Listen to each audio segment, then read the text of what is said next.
अगर आप अनकॉन्शियस रहेंगे या सबकॉन्शियस रहेंगे तो आप इस चीज़ का तो ध्यान नहीं रख सकेंगे कि अगले बंदे की टोन कैसी है या वो मेरे साथ किस तरीके से बात कर रहा है। ऐसा ही है, क्योंकि जब हम किसी से डायलॉग करते हैं तो उसके लिए सबसे पहला स्किल क्या रिक्वायर्ड होता है? यस, लिसनिंग स्किल सबसे पहले होता है कि जब भी हमने किसी से डायलॉग करना होता है सबसे पहला स्किल यही है कि आप लिसनिंग एंड पे रहते हो।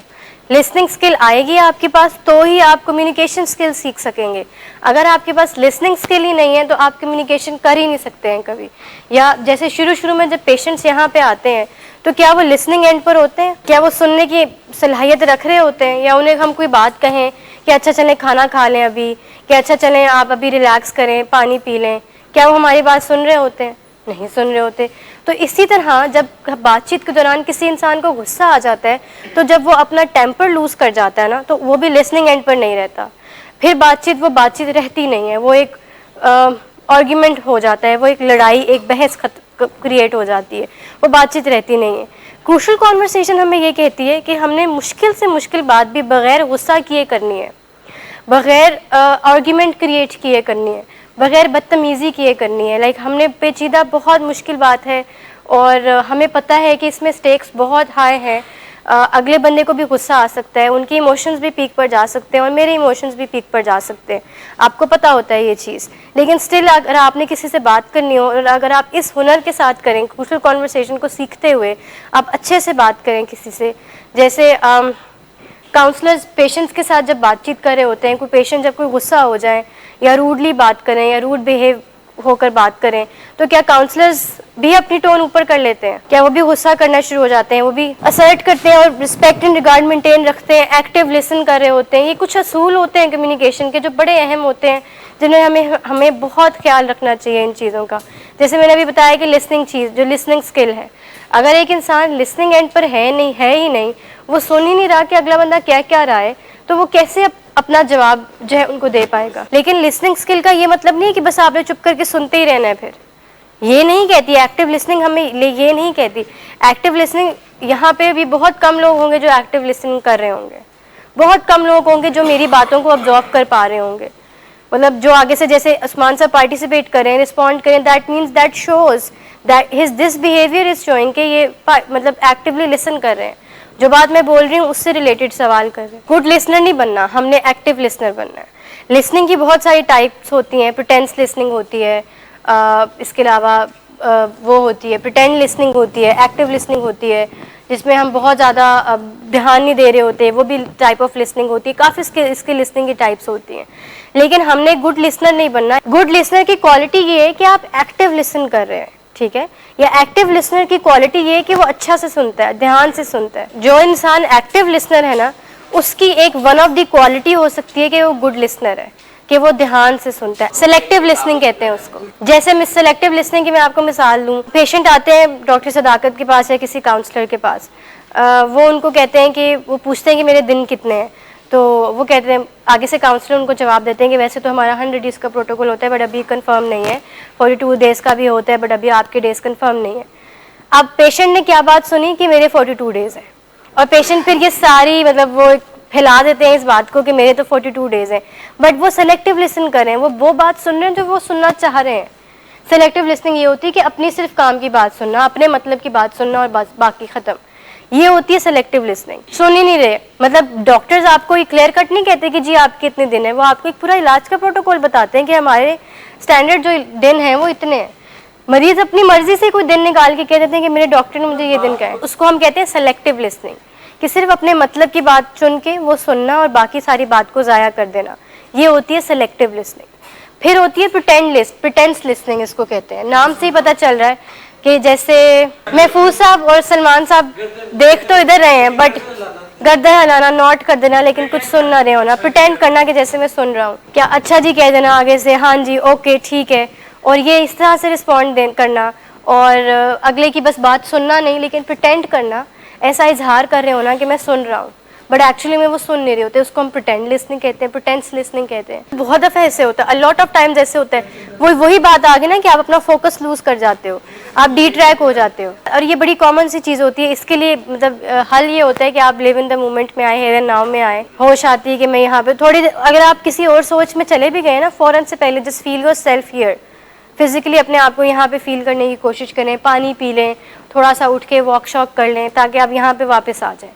तो काफ़ी दफ़ा ये चीज़ प्रैक्टिस करने से फिर हमारी आदत बन जाती है कि हम अपना फोकस लूज़ नहीं कर पाते। बहुत सारे लोगों का ये मसला होता है कि उनसे फोकस नहीं रख पा रहे होते हैं, वो डिट्रैक हो जाते हैं, अपनी सोचों में गुम हो जाते हैं। लेकिन इसको हम ये नहीं कहेंगे कि वो इंसान जो है उनका मसला है जेन्युइन, ऐसा नहीं होता। जेन्युइन मसला तब होगा जब आपको कोई हेयरिंग डिफ़िकल्टी होगी, जब आपको कोई सुनाई नहीं सही से देता होगा, वो आपका जेन्युइन मसला होगा। इसके अलावा जो कोई और इशू होगा वो जेन्युइन नहीं होगा। दैट मीन्स कि उसमें कोई और नफ्सियाती इशू है, ठीक है। तो ये जो लिसनिंग की टाइप्स, लिसनिंग स्किल्स हैं, सबसे इंपॉर्टेंट होते हैं और सबसे मेजर होते हैं। हमारी कोशिश होनी चाहिए कि हम सारा फोकस अपना लिसनिंग के ऊपर रखें। Active listening on the other hand हमें ये नहीं कहती कि सिर्फ और सिर्फ सुनना है अगले की बात एंड दैट्स इट, नहीं। एक्टिव लिसनिंग हमें ये कहती है कि अगले की बात को सुनकर अकॉर्डिंगली रिस्पॉन्ड करना, ये चीज़ शो करना कि आप वाकई में आप सुन रहे हैं। अब जैसे यहाँ पे अभी उस्मान साहब बैठे हुए थे, मैं बोल रही थी, तो इससे आप सबको भी ये शो हुआ ना कि उस्मान साहब एक्चुअली में सुन रहे थे, बिकॉज उन्होंने उसी से रिलेटेड क्वेश्चन पूछा। तो जब ये बिहेवियर आपका शो करता है कि दैट मीन्स कि आप एक्टिवली सुन रहे हैं। खाली सुन लेना, आगे से रिस्पॉन्ड ना करना, ये चीज़ शो करती है कि आप एक्टिव लिसनर नहीं है, बल्कि आप प्रिटेंड लिसनिंग कर रहे हैं। लर्न टू लुक, ये जो प्रिंसिपल है ना, बेसिकली यही कह रहा है कि यहाँ पे हमने देखना है। नहीं, इसमें लिसनिंग के साथ साथ और भी बड़ा कुछ है ना, कि आप यहाँ पे देख भी रहे हैं।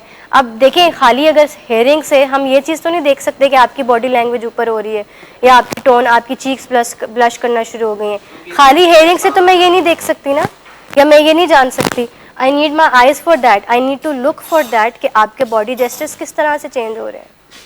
ये चीज़ समझ में आई कि मुझे इस चीज़ ये नोट करने के लिए देखना पड़ेगा ना, मुझे सारी उस कंडीशन को देखना पड़ेगा, उस कॉन्वर्सेशन की जो भी एक बिल्ड हुआ हुआ है वो देखनी पड़ेगी कि किस तरह से ये और किस नोयत का ये बिल्ड हुआ हुआ है ये कॉन्वर्सेशन, वो मुझे देखना पड़ेगा। ऐसा ही है। तो लर्न टू लुक, इसलिए हमने इसको ये कहा है। नहीं, हाउ टू लर्न इसका नहीं होगा। बेसिक हम ये कह सकते हैं कि हाउ टू लर्न कि हमने अपनी कंटेंट एंड अपने कंडीशंस का ख्याल किस तरह से रखना है। साइलेंस की और क्या क्या फॉर्म्स हो सकती हैं। एक तो हो गया कि आप बिल्कुल ही चुप कर गए, इग्नोर करना, अवॉइड करना, एंगर, एग्जैक्टली एंगर। कि आप और क्या क्या वायलेंस की फॉर्म्स और क्या क्या होती हैं, मैनिपुलेशन होती है, और आर्ग्यूमेंट्स, एग्रेशन, और सार्केस्टिक किसी के साथ हो जाना, वॉकआउट कर जाना, चीप कमेंट्स पास करना, बहुत ज़्यादा ह्यूमरस कॉन्वर्सेशन बिल्ड कर लेना, टंस करना, टॉन्ट करना, सार्केज़म। लास्ट टाइम मैंने कहा था कि हम सब ये डिस्कस करेंगे कि हमारा स्टाइल ऑफ क्या है, स्टाइल अंडर स्ट्रेस क्या है। ये बेसिकली ये मिसिंग है यहाँ पे थोड़ा सा। It says look for outbreaks of your style under stress. ये जो मिसिंग है, जो वर्ड है, वो that is style under stress. Style under stress समझते हैं क्या है? आप किस तरह बिहेव करते हैं, क्या होता है, क्या आप साइलेंस में चले जाते हैं या आप वायलेंस में चले जाते हैं? आप सब थोड़ी सी ज़रा ब्रेनस्टॉर्मिंग करें और देखें कि आपका क्या स्टाइल अंडर स्ट्रेस क्या होता है। साइलेंस, चुप कर जाते हैं, अवॉइड करते हैं। बोल पड़ना डज नॉट मीन कि आप वायलेंट हैं। आप किसी से बात कर रहे हैं, आप उनको एक जस्टिफिकेशंस दे रहे हैं या एक्सप्लेनेशंस दे रहे हैं। देखें, ये चीज़ ध्यान से सुननी है आप सब ने। ऐसा कुछ भी नहीं होता कि कोई हमें गुस्सा चढ़ाए, हमें गुस्सा खुद आता है। देखें, गुस्से का इमोशन हमारा अपना है कि नहीं? हमारा अपना। तो ऐसे कैसे हो सकता है कि कोई तीसरा बंदा आके हमारी अपनी चीज़ हमें चढ़ाए? Not possible. लेकिन पहले कोशिश ये करनी है कि ये फॉर्म भी ना आए कि गुस्सा आ रहा है मुझे, ठीक है, ये फॉर्म भी नहीं रखनी। तो ये जब हम कह रहे होते हैं ना कि मेरे पेरेंट्स ने मुझे प्रोवोक किया, मेरे भाई ने मुझे प्रोवोक कर दिया, मुझे गुस्सा दिला दिया, इश्तियाल दिला दिया, ऐसा कुछ भी नहीं होता। हमारा गुस्सा जब हमारा है, ये जो हमारा इमोशन है, ये हमारा खुद का है। ऐसा नहीं हो सकता कि कोई तीसरा बंदा आके इसको जो है पंप अप कर दे। हाँ, ये हो सकता है कि थोड़ा बहुत हमारे इमोशंस अप डाउन होने शुरू हो जाते हैं किसी की बात से, स्पेशली एक ऐसा इंसान जो कि इमोशनली बहुत ज़्यादा अटैच्ड हो हमारे साथ, और हमारे इमोशंस बहुत ज़्यादा अटैच्ड हो उनके साथ, हम हो रहे होते हैं पर कोई कर नहीं रहा होता। जैसे अब मैं आपको भी ये एग्जांपल दे रही थी, कोई पेशेंट किसी काउंसलर के साथ कोई रूड हो जाए। काउंसलर्स तो आगे से गुस्सा नहीं कर रहे होते ना, हालांकि असूलन तो उन्हें करना चाहिए क्योंकि अगला बंदा उनसे रूड वे में बात करे, उन्हें भी गुस्सा कर लेना चाहिए, उन्हें भी रूड हो जाना चाहिए, ऐसा ही है। लेकिन वो नहीं हो रहे होते। क्यों? क्योंकि उनके इमोशंस उनके कंट्रोल में है। तो इमोशंस कंट्रोल करना, अपने कंट्रोल में लाना बड़ा मुश्किल होता है, बट ये नामुमकिन नहीं है, इम्पॉसिबल नहीं है। आप कर सकते हैं कि आपका स्टाइल अंडर स्ट्रेस क्या है। व्हाट डू यू डू जब आप कोई ऐसी स्ट्रेसफुल सिचुएशन आ जाती है? पैसिव का मतलब ये होता है कि आप अपने आप को ख़राब कर रहे हैं, you are burning yourself. आप अपने आप को तबाही की तरफ लेकर जा रहे हैं, जस्ट बिकॉज कि आप कुछ बोल नहीं पा रहे हैं, आप अपने अंदर ये चीज़ों को रख रहे हैं। स्टार्ट स्पीकिंग अप, बोलना शुरू करें, ठीक है। अपने क्लोज्ड वंस के साथ, जो कि आपके साथ बहुत ज़्यादा क्लोज हैं, जिनको आपको लगता है कि वो आपको जज नहीं करेंगे, कभी भी कोई नुकसान नहीं पहुंचाएंगे आपको कभी भी, उनके साथ बोलना शुरू करें, उनके साथ कॉन्वर्सेशंस बिल्ड करना शुरू करें, जो कि आपको एक सेफ़ इन्वायरमेंट प्रोवाइड कर सकें, फिर आप उनसे बातचीत करें।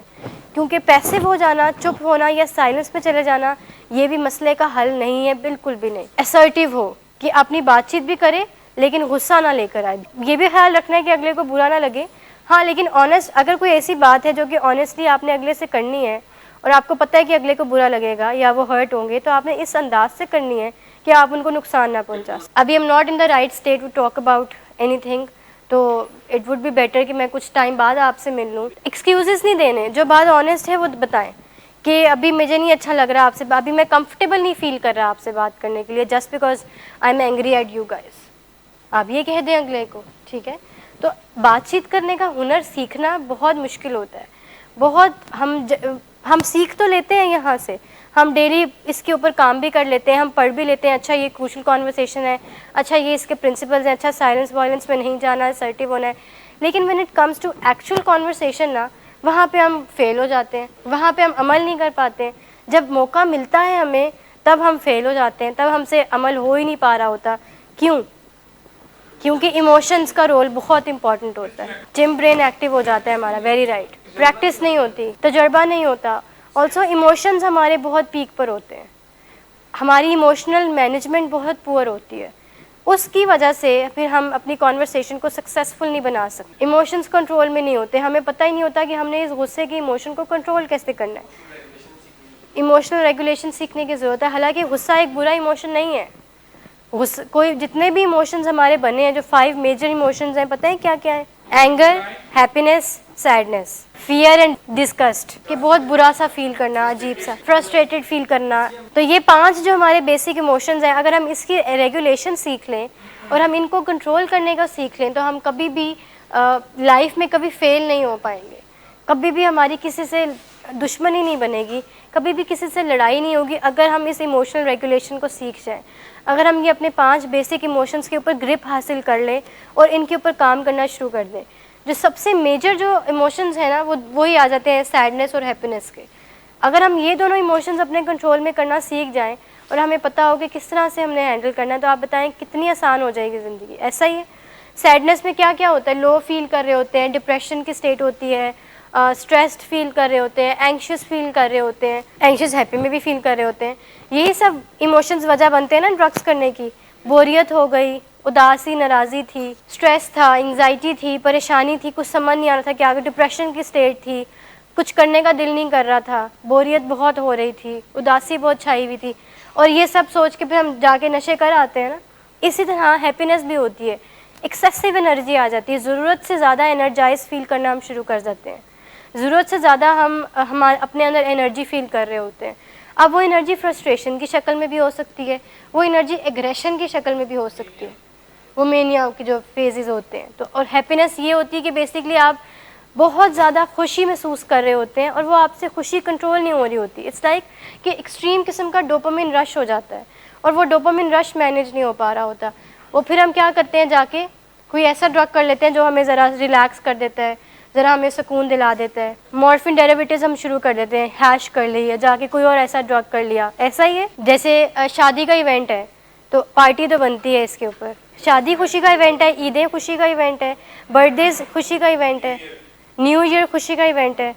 तो वो एक्सेसिव हैप्पीनेस हो जाती है जो हमसे कंट्रोल नहीं हो रही होती। सेलिब्रेशंस, बेसिकली सेलिब्रेशंस हमें खुशियाँ ही देती है ना, एक खुशी की स्टेट में ले जाती है हमें, और हम वो ड्रग्स के थ्रू करना शुरू कर देते हैं। ये चीज़ समझ में आई कि एक्सेसिव खुशी या एक्सेसिव उदासी, ये दोनों चीज़ें ख़राब है।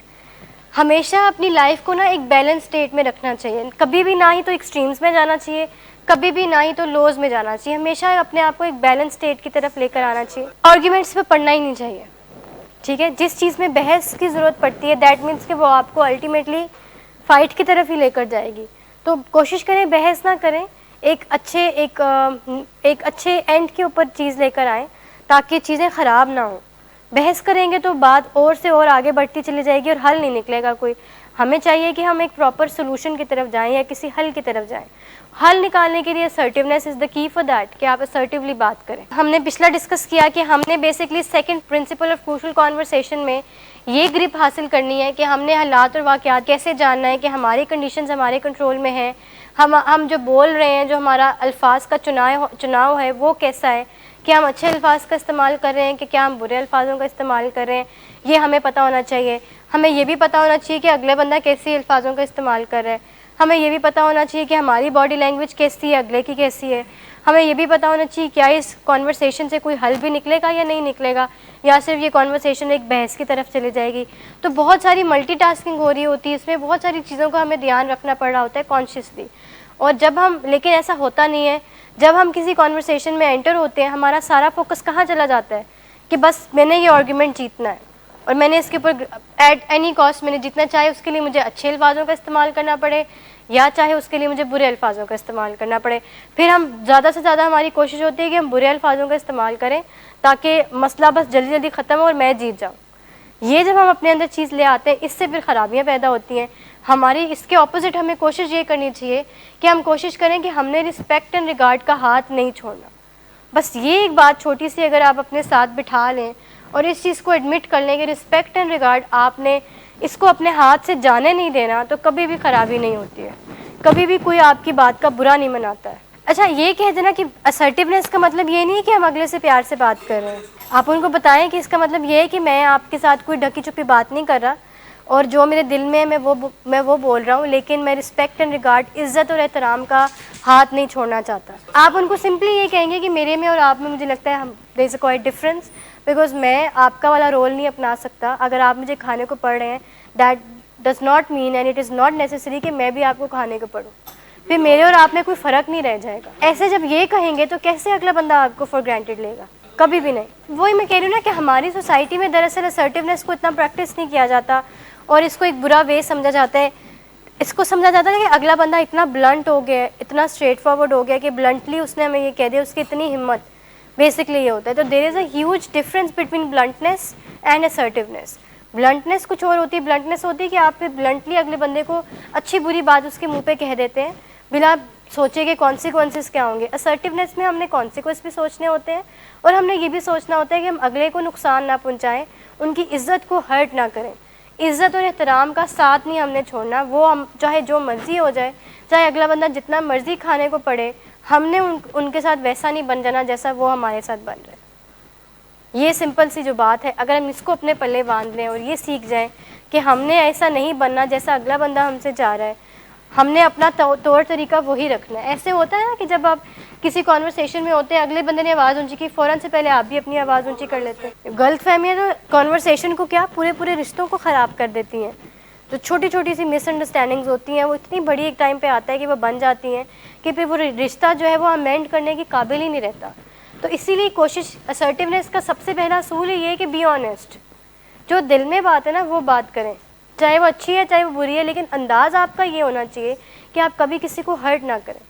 मैंने अगर आपको ये कहना है कि कामरान साहब मुझे आपकी ये बात अच्छी नहीं लगी है और जो आपने ये बात की है मुझे आपका ये तौर तरीका अच्छा नहीं लगा, मैं लेट्स से अगर मैंने किसी को ये कहना हो कि मुझे आपके बाल नहीं पसंद, फलां नहीं पसंद, ये नहीं पसंद, मुझे पता है कि अगला बंदा हर्ट हो जाएगा। ऐसा ही है, अगला बंदा हर्ट होगा डेफिनेटली, बट मैं अपना तौर तरीका इस तरह से रखूँगी कि मैं उनको अपने दिल की बात करूँगी अगर तो वो ज़रूरी है। अगर ये किसी को मैंने सिर्फ कमेंट पास करना है कि मुझे आपके बाल नहीं पसंद, ये ज़रूरी नहीं है ना। मैं इस कमेंट पास के बगैर भी ज़िंदा रह सकती हूँ। जो ज़रूरी बात है, और अगर वो कोई आपको लगता है कि अगला बंदा उससे हर्ट होगा तो उससे आपने कोशिश करनी है कि आप रिस्पेक्ट एंड रिगार्ड से करें। इस तरह से करें कि अगले को बुरा ना लगे। मैं यही तो चीज़ कह रही हूँ कि गलत फहमियाँ बढ़ती ऐसे हैं जब हम उस इंसान को कन्फ्रंट नहीं करते जिसके साथ गलत फहमी बन चुकी होती है। हमें होता है कि उसकी इतनी हिम्मत, मैं तो कभी भी ज़िंदगी में मुंह मोड़ के उसको कभी देखूंगा भी नहीं, उसने ऐसा किया मेरे साथ। हम इस चीज़ में आ जाते हैं, हम रिजेंटमेंट्स पाल लेते हैं और हम इस चक्कर में अगले से बात ही नहीं करते हैं और ये सोचते हैं कि उसको करनी चाहिए ना मेरे से बात, वो पहल करे, मैं क्यों करूँ आगे से। ऐसा ही होता है। जब ये सोचें आ जाती हैं हम उसको कन्फ्रंट ही नहीं करते हैं। जब कन्फ्रंट ही नहीं करेंगे उस इंसान को जिसके साथ हमारी मिसअंडरस्टैंडिंग्स हैं, तो मुझे बताएं कि 30 लोगों ने तो मिसअंडरस्टैंडिंग्स और बढ़ानी है।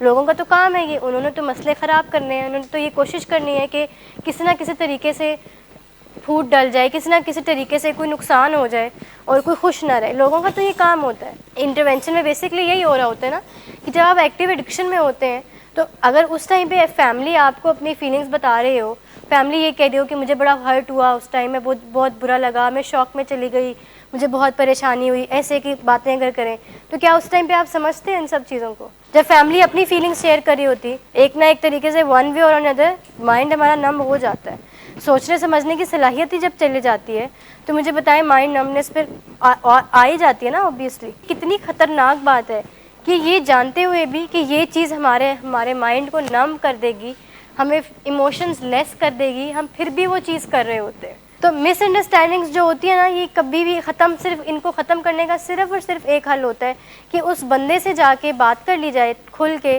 जिस बंदे के साथ मिसअंडरस्टैंडिंग है। और ये कोशिश ये फील नहीं करना चाहिए या ये नहीं सोच लेना चाहिए कि मैं क्यों पहल करूँ, उसको करनी चाहिए ना पहल। वो छोटा है, वो बड़ा है, उसको पहल करनी चाहिए। उसने ज़्यादा बदतमीज़ी की थी तो वो पहल करे, मैं क्यों करूँ। उसने मेरा मोबाइल चुराया था, मैंने तो चलो उसकी बुक चुराई थी, तो मोबाइल तो बहुत बड़ी चीज़ होती है, तो उसको पहल करनी चाहिए, मैंने तो नहीं करनी पहल। ये चीज़ें आती हैं ना माइंड में और फिर हम इन चीज़ों की वजह से रुक जाते हैं। आमना सामना करने, कन्फ्रंट करना चाहिए, अगले को अकाउंटेबल ठहराकर, खुद को अकाउंटेबल ठहराकर बातचीत करनी चाहिए। जब हम देखें आप एक तरह से अवॉइड ही कर रहे हैं ना, आप उनसे मिल ही नहीं रहे, आपने उनसे राब्ता ख़त्म कर दिया सिर्फ एक मिसअंडरस्टैंडिंग की वजह से। हाँ, हो सकता है कि आप उनसे मिलें और वाकई में ऐसा हुआ हो, तब आपको दिल को भी तसल्ली होगी, तब आप टोटली सेटिस्फाइड होंगे इस चीज़ को लेकर। इसको कहते हैं ना कि शेयर करने की सलाहियत होनी चाहिए, अच्छी बुरी बात शेयर करें। आप देखते हैं कि हमारा कल्चर, हमारा मीडिया भी हमें ये चीज़ बहुत दिखा रहा होता है कि हस्बैंड वाइफ में या सिबलिंग्स में या पेरेंट्स में एक कॉन्फ्लिक्ट का मसला एक ही होता है और वो ये होता है कि मिसअंडरस्टैंडिंग होती है। ऐसे ही होता है, उसको कुछ और पता होता है, उसको कुछ और पता होता है, बस वो दोनों अपनी ज़िंदगी ऐसे ही गुजार रहे होते हैं और आपस में वो कभी मिलते नहीं हैं, कभी कन्फ्रंट नहीं करते हैं और ऐसी सारी ज़िंदगियाँ गुजर जाती हैं और इसी रिग्रेट में गुजर जाती हैं कि उसने पहल क्यों नहीं किया, हम इंतज़ार ही करते रह जाते हैं। तो इस चीज़ से बाहर निकल आना चाहिए, थोड़ी एक बिगर पिक्चर देखनी चाहिए कि हमें इससे आगे भी चीज़ें बहुत ज़्यादा हैं जो कि हमें फ़ायदा पहुँचाएँगी, तो हमें खुद से पहल कर लेनी चाहिए। अपना माइंड, अपना दिल क्लियर कर लेना चाहिए, अपना दिल साफ़ रखना चाहिए। दिल हमारा साफ़ तभी होगा कि जब हम अगले को कन्फ्रंट करेंगे, जब हम आमना सामना करके उनसे पूछेंगे हाँ जी बताएं ऐसा हुआ था कि नहीं हुआ था। मसला भी नहीं रहेगा ना, वो गलत फहमी भी नहीं रहेगी, वो मिसअंडरस्टैंडिंग भी नहीं रहेगी, ना रिजेंटमेंट्स रहेंगी। मिसअंडरस्टैंडिंग रखेंगे तो आपको रंजिशें भी आ जाएंगी आपके माइंड में, रंजिशें आएंगी तो नाराज़गी भी आएगी, नाराज़गी आएगी तो एक कहीं ना कहीं थोड़ा बहुत गुस्सा भी आ जाएगा। तो ये सारी नेगेटिव चीज़ें जब साथ में आ जाएंगी और वो आपको अंदर ही अंदर खाती रहेंगी, आप इंतज़ार में ही रहेंगे कि अब वो आएगा, अब वो आएगा कन्फ्रंट करने, बात करने, वो आएगा नहीं, वो दिन कभी नहीं आएगा और आप इसी इंतज़ार में बैठे रहेंगे और फिर सारी ज़िंदगी ऐसे ही गुजर जाएगी। फ़ायदा एट दी एंड क्या हुआ? ये सब करके कुछ मिला?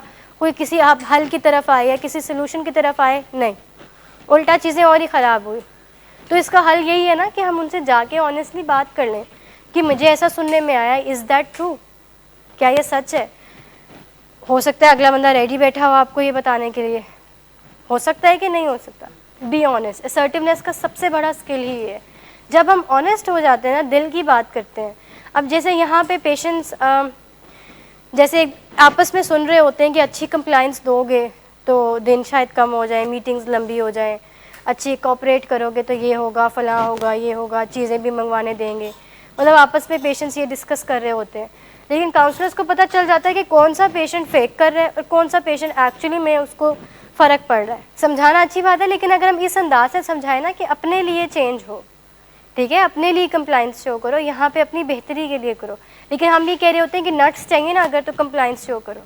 हम शराइत रख देते हैं, हम कंडीशनल बना देते हैं उस चीज़ को। बात ही ना करें, जब बात ही गोलमोल करनी है, आपने बात ही फेक करके करनी है, आप कहें कि इसका आंसर आपको काउंसलर्स देंगे आपके, दैट्स इट। तो ये है कि कभी जब भी आपको कोई इस तरह का सवाल, कोई न्यू पेशेंट पूछता है ना कि आपके दिन कितने हैं, तो आप कहें कि मेरे काउंसलर्स को पता है। वो पूछते हैं कि मेरे दिन कितने, आप कहेंगे आपके काउंसलर्स बताएंगे। लेकिन हमें बहुत शौक होता है अगले को परेशान करने का। कीन ऑब्जर्वर होना बेसिकली, कि आप हर चीज़ को बड़े अच्छे से ऑब्जर्व कर पा रहे हैं।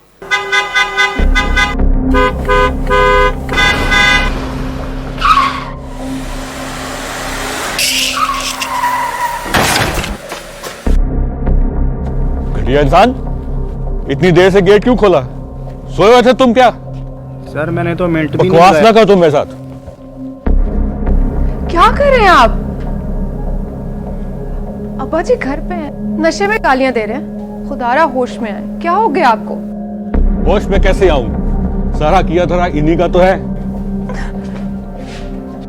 शराब नोशी की वजह किरदार की खराबी नहीं, मूड की खराबी है। शराब नोशी कभी भी नशे की बीमारी में बदल सकती है।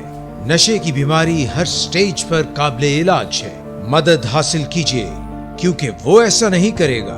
विलिंग वेज से मदद हासिल कीजिए, कहीं से भी मदद हासिल कीजिए, लेकिन फौरी मदद हासिल कीजिए। जिस मुआवजे के इंतजार में आपने बहुत देर कर दी, अब वो दस्तक दे रहा है। मदद हासिल कीजिए, मदद हासिल कीजिए, मदद हासिल कीजिए। लर्न टू लुक जो पिछला प्रिंसिपल है क्रूशल कॉन्वर्सेशन का, वो हमें ये सिखाता है कि हमने अपने हालात और वाक़यात को से हमने आगाह रहना है। Learn to look basically principle का नाम है, ठीक है। अगर हम उसको वन वर्ड में एक्सप्लेन करें ना, तो दैट वुड बी कि if you learn how to be a keen observer, आपको पता हो कि आप जो बोल रहे हैं वो क्या बोल रहे हैं, क्या वो अच्छा बोल रहे हैं, क्या वो बुरा बोल रहे हैं। आपको पता हो कि जो आपकी बॉडी लैंग्वेज है वो ठीक है कि नहीं है, कि आपकी इमोशंस आपके कंट्रोल में हैं कि नहीं है।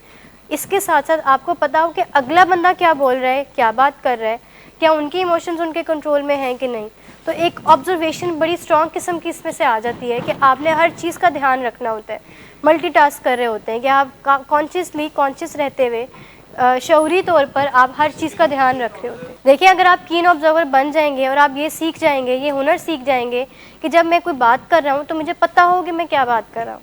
जब हम गुस्से में आते हैं तो हमें नहीं पता होता ना कि हम क्या बोल रहे हैं। बाद में जाके हमें रिग्रेट होता है कि मैंने ज़्यादा बोल दिया, इतना नहीं मुझे बोलना चाहिए था, मैंने कुछ ज़्यादा ही गुस्सा कर दिया, ज़्यादा ही बोल दिया, मैं सॉरी कर लेता हूँ, पता नहीं मैं क्या क्या बोल दिया गुस्से में आके, मुझे समझ ही नहीं आई, जो बस मेरे मुंह में आया मैं वो बोलता गया। ऐसा ही है, वो इसलिए होता है बिकॉज हमारा कंट्रोल ही नहीं हो रहा होता हमारे कंटेंट पे।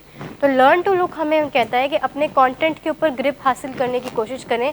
इस चीज़ को सीखें कि कैसे आपने इस चीज़ के ऊपर आना है कि जो आप बोल रहे हैं वो आपको पता है कि आप वो क्या बात कर रहे हैं। आपको पता होना चाहिए कि आपकी वर्डिंग क्या है, आपको पता होना चाहिए कि आपकी बॉडी लैंग्वेज क्या है, आपको आपका स्टाइल अंडर स्ट्रेस पता होना चाहिए कि जब भी आप स्ट्रेस में जाते हैं, क्या आप साइलेंस में चले जाते हैं या आप वायलेंस में चले जाते हैं, क्या आप गुस्से का साथ इजहार करते हैं या फिर आप चुप कर जाते हैं। बिल्कुल, अगर आपने जैसी भी बात करनी है, चाहे वो आप बुरी बात है कि अच्छी बात है, आपने करनी इस तरह से कि आप रिस्पेक्टफुली अगले बंदे को डील करें। नेक्स्ट प्रिंसिपल है इसका make it safe. Make it safe का बेसिकली मतलब है कि हमने अभी पिछले प्रिंसिपल में डिस्कस किया ना कि हमारा जो स्टाइल अंडर स्ट्रेस होता है, इट कैन बी इधर साइलेंस और इट कैन बी इधर वायलेंस, ठीक है। या तो हम गुस्से का साथ लेते हैं या फिर हम बिल्कुल चुप कर जाते हैं और उस कॉन्वर्सेशन से निकल आते हैं, अवॉइड करते हैं, या उसको हम उसमें जाते ही नहीं हैं, भागते हैं उससे, स्टेप आउट कर जाते हैं। इसका मतलब क्या होता है, जब ऐसी दो सिचुएशंस हों कि एक इंसान साइलेंस में चला जाए या वॉयलेंस में चला जाए। लेट्स से आप मुझसे बात कर रहे हैं और मैं बिल्कुल चुप हूँ, आगे से मैं कोई रिस्पॉन्ड नहीं कर रही और मैं बस इग्नोर करूँगी, अच्छा ठीक है, अच्छा ठीक है। What does that mean? या आपको क्या इससे महसूस होगा? इंटरेस्टेड नहीं है, अवॉइड कर रही हूँ मैं अगर कॉन्वर्सेशन, तो इसका मतलब क्या है कि मैं क्यों ऐसे कर रही हूँ? क्योंकि मैं आपसे बात करने के लिए सेफ नहीं फील कर रही, ठीक है। मैं अनकंफर्टेबल हूँ आपसे बात करते हुए। इसका ये मतलब होता है कि जो आपके स्टाइल अंडर स्ट्रेस होते हैं ना, ये बेसिकली शो करते हैं। देखें, जब आप गुस्सा करते हैं तो आप अपने गार्ड्स ऑन कर लेते हैं, गुस्सा करते हैं तो आप डिफेंसिव हो जाते हैं, आप अपने आप को डिफेंड करने की कोशिश करते हैं, सार्केस्टिक होकर, ह्यूमरस होकर, टॉन्ट्स कर कर, थ्रेट्स देकर। हम अपने आप को इनडायरेक्टली अपने आप को ही सेफ कर रहे होते हैं ना।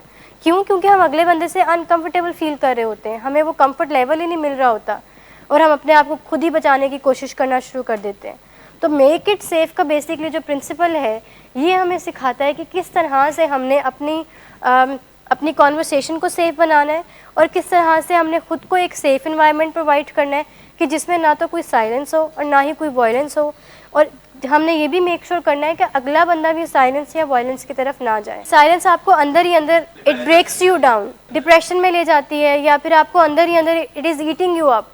जो बात आपने करनी है आप वो कह ही नहीं पा रहे होते, आपके अंदर ही सब कुछ पेंट अप हुआ जा रहा है। देखिए, अगर अगला बंदा आपके साथ पैसिव हो रहा है या एग्रेसिव हो रहा है ना, तो सबसे पहले तो ये चीज़ आइडेंटिफाई करने की ज़रूरत है कि अगला बंदा आपके साथ कंफर्टेबल नहीं फील कर रहा बात करने के लिए। उनको आपने एक कंफर्ट जोन प्रोवाइड करना है, उनको आपने वो कंफर्ट लेवल देना है। अब वो कंफर्ट लेवल आप उनको इस तरह से देख सकते हैं कि आप अपने जेस्चर्स, अपने बिहेवियर्स को चेंज कर सकते हैं, या आप इस बारे में उनसे बात कर सकते हैं। आप उनसे ये चीज़ कह सकते हैं कि मुझे ऐसा फील हो रहा है कि you are not comfortable with me talking to me about anything, तो इज़ दैट ट्रू। आहिस्ता आहिस्ता अगला बंदा ओपन अप शुरू होना शुरू हो जाता है जब उन्हें एक नॉन जजमेंटल इन्वायरमेंट प्रोवाइड किया जाए। तो जब हम उन्हें एक नॉन जजमेंटल इन्वायरमेंट प्रोवाइड किया जाए जिसमें हम उन्हें ये शो करवाएं या उन्हें बताएं कि यहाँ पे आपको जज नहीं किया जाएगा। जैसे बहुत सारे लोग ऐसे होते हैं, पेशेंट्स भी नहीं, बहुत सारे लोग ऐसे होते हैं कि वो अपने घर वालों से वो बातें शेयर नहीं करते जो वो अपने फ्रेंड्स से करते हैं। ऐसा ही अपने फ्रेंड सर्कल से ज़्यादा बातें शेयर कर रहे होते हैं और अपने घर वालों से, अपने पेरेंट्स से वो बातें शेयर नहीं करते। इसकी भला क्या वजह होती है? बिकॉज उनके जो फ्रेंड्स का सर्कल है ना, वो एक उन्हें नॉन जजमेंटल स्पेस प्रोवाइड की जा रही होती है। वहाँ पे उन्हें कोई जज नहीं करने वाला होता, लेकिन उनको ये डर होता है कि पेरेंट्स उनको जज करेंगे या सिबलिंग्स उनको जज करेंगे। तो इसका हल ये होता है कि हम अगले को सेफ़ फील करवाएं, और सेफ़ फील करवाने के बहुत सारे तरीके हो सकते हैं। हम उनको ये बता सकते हैं, हम उनसे खुलकर बात कर सकते हैं कि मैं ये फील कर रहा हूँ कि आप मेरे से बात करने के लिए सेफ़ फील नहीं कर रहे। लेकिन हमने ये भी नहीं करना है कि हम ज़्यादा ही प्यार की बोली बोलना शुरू कर दें। ये भी नहीं करना कि हम फेक ही करना शुरू कर दें। हम उनको कंफर्ट जोन प्रोवाइड करने के लिए उनकी पसंद की बात से कॉन्वर्सेशन शुरू कर सकते हैं, जिस बात में म्यूचुअल इंटरेस्ट है। ये गलत नहीं है, शुरू आप ये कर सकते हैं। एट द एंड आपने कॉन्वर्सेशन बिल्ड करनी है। क्रूशल, आपने कॉन्वर्सेशन बिल्ड का जो सिनेरियो है वो बिल्ड ऐसे करना है कि आप एक म्यूचुअल इंटरेस्ट की बात करेंगे। It can be of any food. आप किसी फूड के बारे में बात कर सकते हैं। जैसे आपको पता हो कि आज खाने में क्या बनाऊँ, आप बताओ क्या चीज़ पसंद है। मेरा तो दिल करा था ये बना लूँ, बट चलो लेट्स से आप क्या कहते हो, ये बना लूँ। यहाँ से कॉन्वर्सेशन स्टार्ट की, आहिस्ता आहिस्ता फिर आप जो है प्रॉपर बात के ऊपर आते हैं कि अच्छा कल रात से मुझे ऐसा फ़ील हो रहा है कि आप ज़रा अनकंफर्टेबल से फ़ील कर रहे हैं और मेरे से सेफ़ फील नहीं कर रहे, मुझे ऐसा फ़ील हो रहा है। तो अगर ऐसा है तो मुझे बताएं क्या ये सच है कि नहीं है। अगर ऐसा है तो हम इसके ऊपर बातचीत कर लेते हैं, इसको मसले को हल करने की कोशिश करते हैं, क्योंकि मैं चाहती हूँ कि हमारा एक रिलेशनशिप स्ट्रॉन्ग हो, या मैं चाहता हूँ कि हम एक अच्छे नोट के ऊपर हमारा रिलेशनशिप रहे। इस तरह से जब आप कॉन्वर्सेशन करेंगे, मुझे बताएं कभी कोई मसला होगा। थोड़ा सा ना चीज़ों को काउंट करने की कोशिश करें, थोड़ा सा इस चीज़ के ऊपर आएँ कि जो ब्लेसिंग्स आपके पास हैं उनके ऊपर फोकस रखें। जो जिन चीज़ों की परमिशंस आपके पास हैं, बहुत सारे यहाँ पे लोग हैं जिनके पास उन चीज़ों की परमिशंस नहीं है। सो बी ग्रेटफुल फॉर दैट, ठीक है। और जब हम ग्रेटफुलनेस को अपनी लाइफ में अप्लाई करना शुरू करते हैं ना, आहिस्ता आहिस्ता ग्रैटिट्यूड भी आ जाता है हमारे अंदर। आहिस्ता आहिस्ता हम चीज़ों की एक्सेप्टेंस की तरफ भी आ जाते हैं। जब कॉन्वर्सेशन में कोई अनकंफर्टेबल हो या सेफ़ फील ना कर रहा हो, तो उन्हें सेफ़ कैसे फील कराया जा सकता है, उन्हें कैसे बताया जा सकता है कि यू आर सक्सेसफुल, लाइक अब आप कंफर्टेबल हो सकते हैं मेरे से बात करने के लिए। मेक इट सेफ़ का प्रिंसिपल है ही बेसिकली ये कि हमने एक सेफ़ इन्वायरमेंट प्रोवाइड करना है जहाँ पे हम खुल के खुद भी अपने दिल की बात कर सकें, और जहाँ पे अगले बंदे को भी मौका मिले कि वो भी अपनी खुलकर दिल की बात कर सके।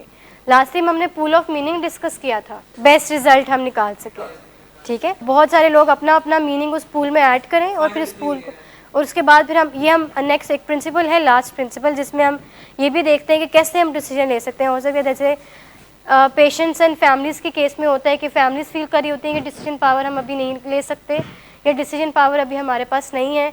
पेशेंट्स फील कर रहे होते हैं कि ऑब्वियसली दे आर वल्नरेबल, तो हमारे पास भी डिसीजन की पावर नहीं है, तो कौन एक्चुअली हमारी डिसीजन ले सके। तो ये हम स्टार्ट करते हैं मेक इट सेफ का प्रिंसिपल। सबसे पहले है कि स्टेप आउट की जो अभी बात है कि जैसी कोई आर्ग्यूमेंट्स क्रिएट होना शुरू हो, जैसे ही बात किसी बहस की तरफ चली जाए, लड़ाई की तरफ चली जाए, तो सबसे पहले क्या करें, स्टेप आउट कर लें, सेफ़ एग्जिट ले लें। अब सेफ़ एग्जिट लेने का मतलब ये नहीं है कि आप हर दफ़ा इस कॉन्वर्सेशन से निकलते चले जाएं और कभी उस एक्चुअल कॉन्वर्सेशन में एंटर ही ना हो। ये मतलब नहीं है सेफ़ एग्जिट का। सेफ़ एग्जिट का मतलब है कि जब अगला बंदा आपे से बाहर हो चुका है, जब वो अपने इमोशंस लूज़ कर चुका है, और जब उनके इमोशंस उनके हाथ में नहीं रहे, या आपके इमोशंस आपके हाथ में नहीं रहे, या आप आपे से बाहर हो चुके हैं, या आप बहुत ज़्यादा रूड हो गए हैं, या आपने बहुत ज़्यादा साइलेंस में चले गए हैं, बहुत चुप रह रहे हैं, अवॉइड कर रहे हैं, तो इस केस में आप सेफ़ एग्जिट ले लेते हैं। कोशिश करें कि अगर आपको लग रहा है ना ऐसे कि वो एक्टिव लिसन कर रहा है, लेकिन आपको लग रहा है कि वो गुस्सा भी कर रहा है, कि वो उसकी जो स्टाइल एंड स्ट्रेस है वो वायलेंस की तरफ चले गई है, तो आप उस केस में भी आप सेफ़ एग्जिट ले सकते हैं। क्रूशियल कॉन्वर्सेशन का प्रिंसिपल ये नहीं है कि बस एक दफ़ा सीखा यहाँ बैठ के तो हमने मास्टर कर लिया। बहुत दफ़ा हमें एंटर होना पड़ता है कॉन्वर्सेशन, बहुत दफ़ा हमारी कॉन्वर्सेशन फेल भी हो जाती हैं, हम उसमें हार भी जाते हैं, हम अपने इमोशंस के आगे आ जाते हैं, हम अपने इमोशंस के आगे गिव अप कर देते हैं और हम गुस्सा भी कर जाते हैं, हम रूड भी हो जाते हैं, हम थ्रेट्स भी दे आते हैं, बड़ा कुछ कर आते हैं। लेकिन आहिस्ता आहिस्ता आहिस्ता हम अगले हर दफ़ा कॉन्वर्सेशन में जाते हैं तो हम वहाँ पे एक प्रिपेयर होकर जाते हैं। अब इसका बड़ा आसान हल ये है कि यहाँ पे जितने भी पेशेंट्स हैं ना, इन्हें ये कोशिश करनी चाहिए कि जब भी आप कॉन्वर्सेशन में एंटर होएं तो ये चीज़ मेक श्योर करें कि आप पहले से अपनी एक तैयारी करके जाएं। जैसे यहाँ पे फैमिली मीटिंग्स होती हैं, आपके पास, अब सबके पास बहुत अच्छा मौका है इस स्किल को प्रैक्टिस करने का, कि अगर जब आपको पता है कि हमारी फैमिली मीटिंग्स अब होनी है तो उससे पहले अपने आप को प्रिपेयर करके जाएं, एक एजेंडा लेकर जाएं कि आज मैंने ये बात करनी है। बेशक हाथ के ऊपर लिख जाएं कि मैंने अपनी वॉइस टोन ऊपर नहीं करनी, मैंने अच्छे से बात करनी है, मैंने कीन ऑब्जर्वर होना है। इस तरह के स्किल्स सारे अपने आप को बताते चले जाएं और फिर जाके आप उस कॉन्वर्सेशन में चले जाएं। तो मुझे बताएं, जब आप ऐसी एक तैयारी के साथ जाएंगे तो कितनी सक्सेसफुल हो जाएगी, एक अच्छी थेरेप्यूटिक एक हेल्दी मीटिंग होगी। और आहिस्ता आहिस्ता आप ये हुनर भी सीख जाएंगे क्रूशल कॉन्वर्सेशन करने का। फिर जब आपने कोई पेचीदा बात करनी होगी, कोई मुश्किल बात करनी होगी, तो आप उनसे कर भी पाएंगे आसानी से। दो कंडीशंस होती हैं जब हमारी सेफ्टी एट रिस्क होती है। या तो होता है कि म्यूचुअल पर्पस नहीं होता हमारे पास, या तो हमारे पास म्यूचुअल रिस्पेक्ट नहीं होती। अच्छा, decide when conditions of safety is at risk, ये हमने चीज़ डिस्कस कर ली कि जब conditions of safety at risk कब होती हैं। सेफ्टी एट रिस्क तब होती है जब या तो कोई अगला इंसान या हम खुद साइलेंस में चले जाएं, या हम या अगला इंसान वायलेंस में चला जाए। साइलेंस की फॉर्म्स होती हैं कि आप चुप कर जाते हैं, अवॉइड करते हैं, कन्फ्रंट नहीं करते हैं। वायलेंस की फॉर्म होती है कि आप बहुत ज़्यादा एग्रेसिव हो जाते हैं, थ्रेट्स देते हैं, टॉन्ट्स करते हैं। ये सब वायलेंस की फॉर्म्स होती हैं। देखिए, अगला बंदा आपसे कंफर्टेबल ही नहीं फील कर रहा, वो सेफ़ ही नहीं फील कर रहा आपसे बातचीत करना।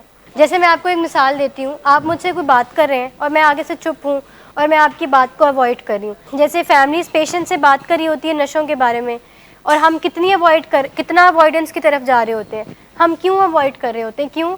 क्योंकि हम उनसे बातचीत करना में कंफर्टेबल ही नहीं फील कर रहे होते। इसके पीछे बहुत सारे एलिमेंट्स अटैच्ड होते हैं। शेम का एलिमेंट होता है, हमारे अंदर शेम बहुत ज़्यादा होती है, जिसकी वजह से हम अपनी फैमिली को कन्फ्रंट ही नहीं करते। फैमिली जब हमसे पूछती है कि नशा क्यों करते हो, क्यों शुरू किया, कब शुरू किया, हमारे पास कोई जवाब नहीं होता उनको देने के लिए। नहीं, वो फिर टॉक्सिक शेम में तब्दील हो जाती है ना, वो टॉक्सिक शेम होती है असल में। वो शेम अच्छी नहीं होती। उस शर्मिंदगी की वजह से हम उनको क्या करते हैं, अपने आप को हम दरवाजे में बंद कर लेते हैं, कमरे में। हम कोशिश होती है कि बस जब रात को वो सो रहे हो हम तब उठें, ताकि वो हमसे बार बार ये सवाल ना करें। हम अवॉइड कर रहे होते हैं ना। तो इसका मतलब क्या है कि हम उनके साथ बातचीत करने के लिए कंफर्टेबल ही नहीं फील कर रहे। हमें लग रहा है कि अगर हम उनसे बातचीत करेंगे तो हमारी सेफ्टी एट रिस्क आ जाएगी।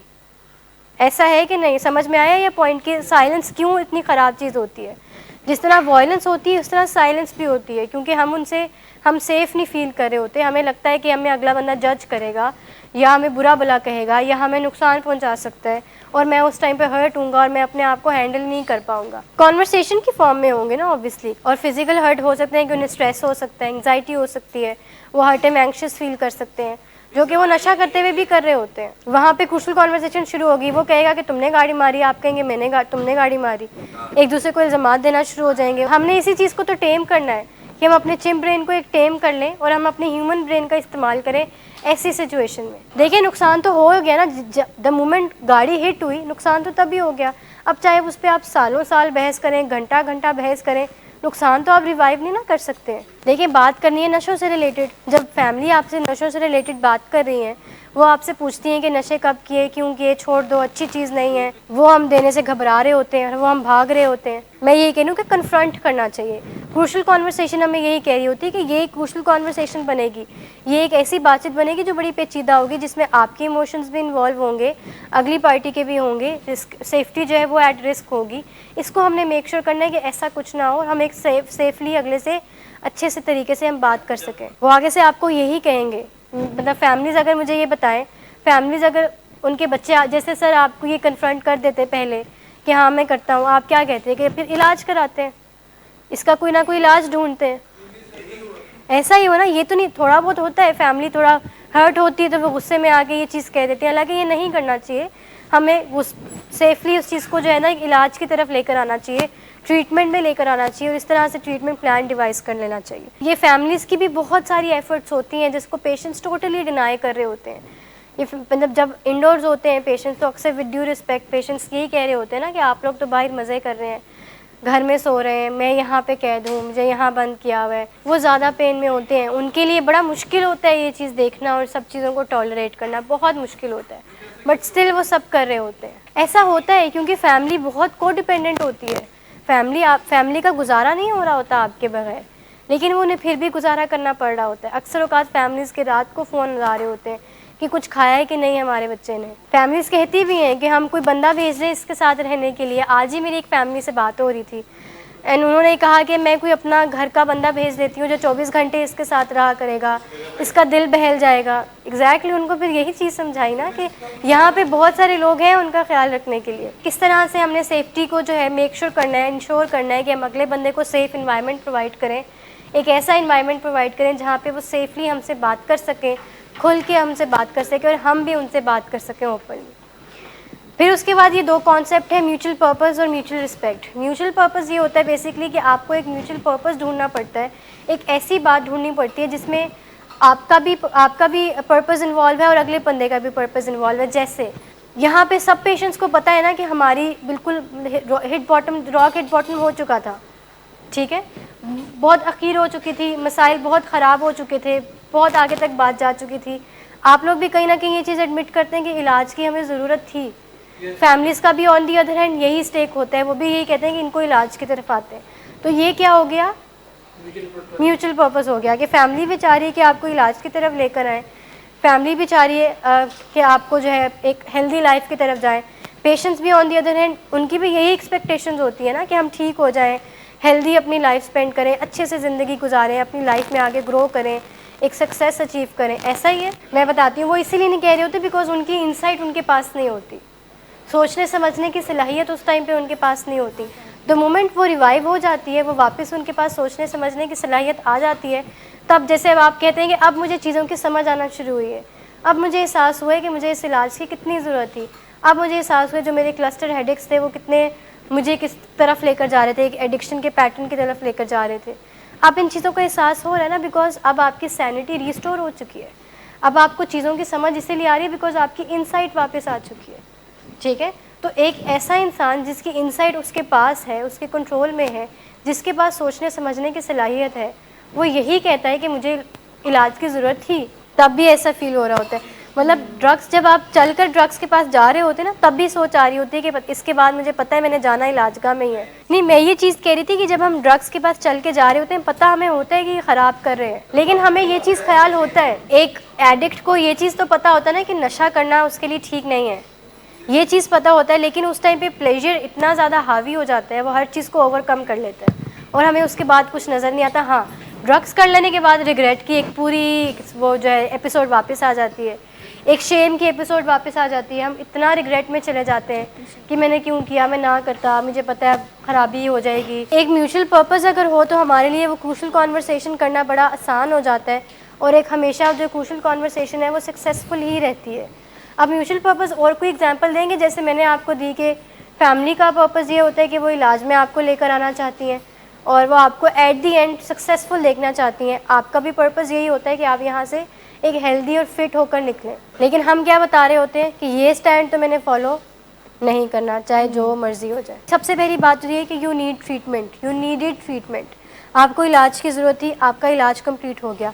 अब जैसा जैसा इलाजगाह वाले कह रहे हैं, आपका ट्रीटमेंट जो आपको चीज़ें करने के लिए कह रहा है, अगर हम वो नहीं करते, वहाँ पे हम डिफाइंस शो करते हैं, वहाँ पे हम कंप्लाइंस नहीं दे रहे होते, तो वहाँ एट दी एंड हम अपने आप को ही नुकसान पहुँचा रहे होते हैं। एंड यू डोंट वांट कि आप अपने आप को नुकसान पहुँचाएं। तो एक जब ऐसा कोई स्टैंड से लेकर या किसी और बात को लेकर इख्तलाफ होए, तो एक क्विक ब्रेनस्टॉर्मिंग किया करें कि ये सब चीज़ें हो किसके लिए रही हैं, सिर्फ और सिर्फ आपके लिए हो रही हैं, इसमें हमारा कोई बेनिफिट नहीं हो रहा, हमें कोई फ़ायदा नहीं हो रहा। हम चाह रहे होते हैं, हमें खुशी मिलती है जब हम किसी को इतना सक्सेसफुल देखते हैं, जब हम किसी को एक रिकवरी के ट्रैक पर देखते हैं, बड़ा अच्छा लग रहा होता है।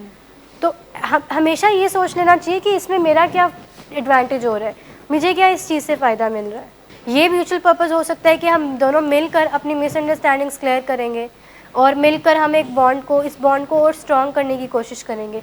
जैसे यहाँ से आउटडोर्स होने के बाद जब पेशेंट्स को थोड़ा रियलाइज़ होना शुरू होता है कि फैमिली बहुत इम्पॉर्टेंट है और फैमिली ने बहुत प्यार भी करती है, फैमिली ने सफ़र भी बहुत किया है, अब हमने इनके साथ अमेंड्स करनी है, तो एक मिल बैठ के एक म्यूचुअल पर्पस बनाया जा सकता है ना, कि हम अपना आपस का बॉन्ड और स्ट्रॉन्ग करेंगे, हम आपस में एक ज़्यादा अच्छा एक हेल्दी रिलेशनशिप बिल्ड करने की कोशिश करेंगे।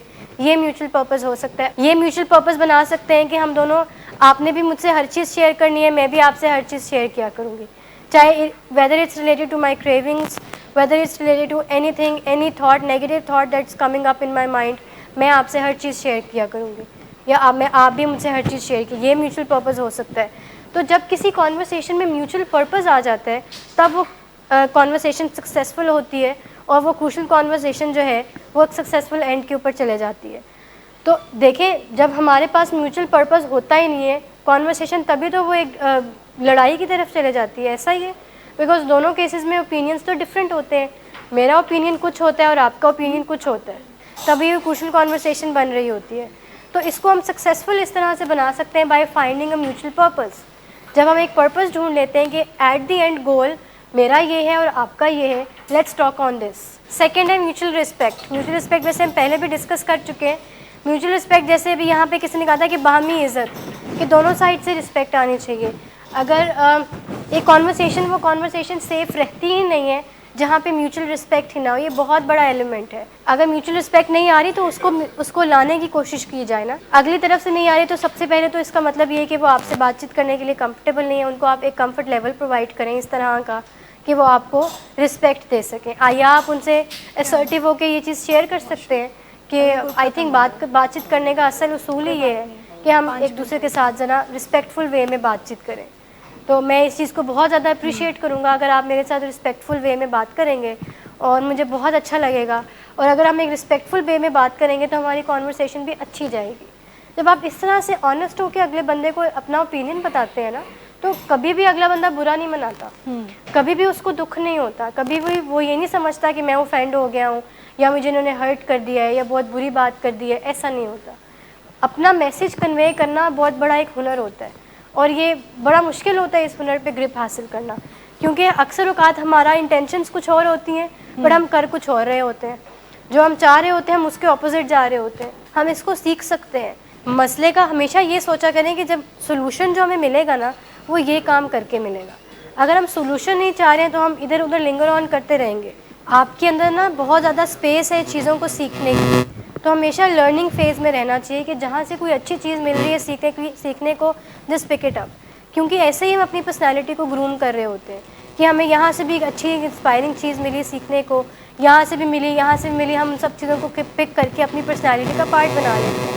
और जो हमारी पर्सनैलिटी के बैड पार्ट्स होते हैं, बैड एस्पेक्ट्स होते हैं, हम उनको जो है वो शेड करते चले जाते हैं, हम उनको ख़त्म करते चले जाते हैं। तो ऐसे ही तो हमारी पर्सनैलिटी ग्रूम होती है। जैसे भी आपने कहा कि कम्युनिकेशन पैटर्न हमारा बहुत पुराना बचपन का बना होता है, और वो काफ़ी सालों का बिल्ड होकर तो एक पैटर्न बना होता है। बड़ा मुश्किल होता है उस पैटर्न से बाहर आना, लेकिन हम ट्राई तो कर सकते हैं ना। हम बार बार इसके ऊपर प्रैक्टिस कर सकते हैं, बार बार सीख सकते हैं। बहुत दफ़ा ऐसा होगा कि हम कॉन्वर्सेशन में फेल भी कर जाएंगे, सक्सेसफुल नहीं होंगे, बट नॉट ऑलवेज़। कभी ऐसा नहीं होगा कि इम्पॉसिबल सी ये चीज़ नहीं है, हम इसको सीख सकते हैं। और सबसे राइट फोरम इसको सीखने का ये है जब आपकी फैमिली मीटिंग्स यहाँ पे हो रही होती है। अपनी फैमिली मीटिंग्स को यूटिलाइज़ किया करें, इंस्टेड ऑफ कि अपनी फरमाइशी प्रोग्राम लेकर जाएं। हम ये करें कि हम एक एजेंडा के साथ जाएं। इलाजों में फरमाइशें नहीं चलती, इलाज में सिर्फ़ और सिर्फ इलाज चलता है। ये बात जितना जल्दी हो सके इसको समझ लें। सबसे बड़ा मसला क्या होता है कि जो चीज़ें हमारे पास हैं ना, हम उनको देखते भी नहीं हैं, हम उनको लेट गो करते हैं, हम उनको ध्यान ही नहीं देते, हम उनकी परवाह ही नहीं करते। जो चीज़ें हमारे पास हैं, चीज़ हमारे पास नहीं है ना, सारा फोकस हमारा वहाँ होता है, ये क्यों नहीं है।